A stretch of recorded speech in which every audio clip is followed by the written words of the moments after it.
Already Congress రాగానే దునియా గుళ్ళపై దాడులు జరిగినాయి. ఈ మధ్య దాడులు జరుగుతలేవంటే ఎవడో దుండగుడు దాడి చేయాలి.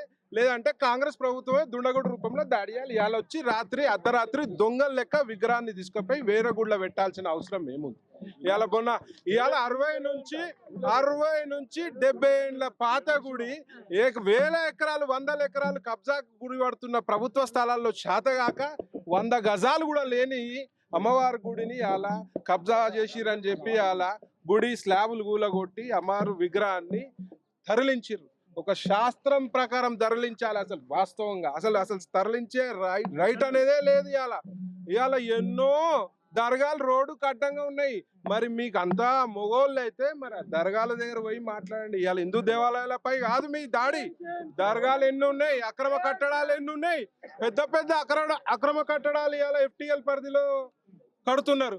మరి వాళ్ళతోటి రాజీ గుర్చుకొని మా హిందువులపై దాడి, హిందూ దేవతలపై దాడి, హిందూ గుళ్ళని ధ్వంసం చేయడమే ఇలా లక్ష్యంగా పెట్టుకున్నారు.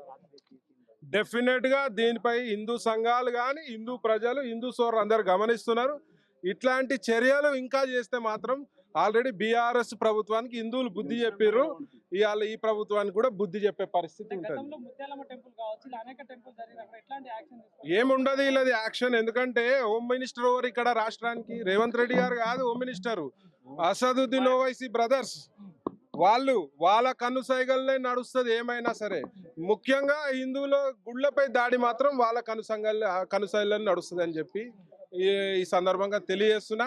మరి మీకు అంతా పెద్ద పోటుగాన్లు అయితే పోయి ఆ సకలం చెరువుల కబ్జా గురిపడ్డ ఆ యొక్క కాలేజీని కూల్చి మీ యొక్క చిత్తశుద్ధిని చాటుకోమని చెప్తున్నా. హిందూ గుళ్ళ కాదు.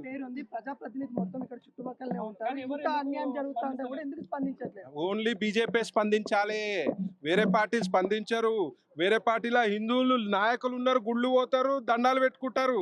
కానీ ఏదైనా గుడిపై దాడి చేస్తే మాత్రం రారు. ఎందుకంటే వాళ్ళకి పదవులు ముఖ్యం. బీజేపీకి పదవులు ముఖ్యం కాదు, మాకు హిందుత్వం ముఖ్యము.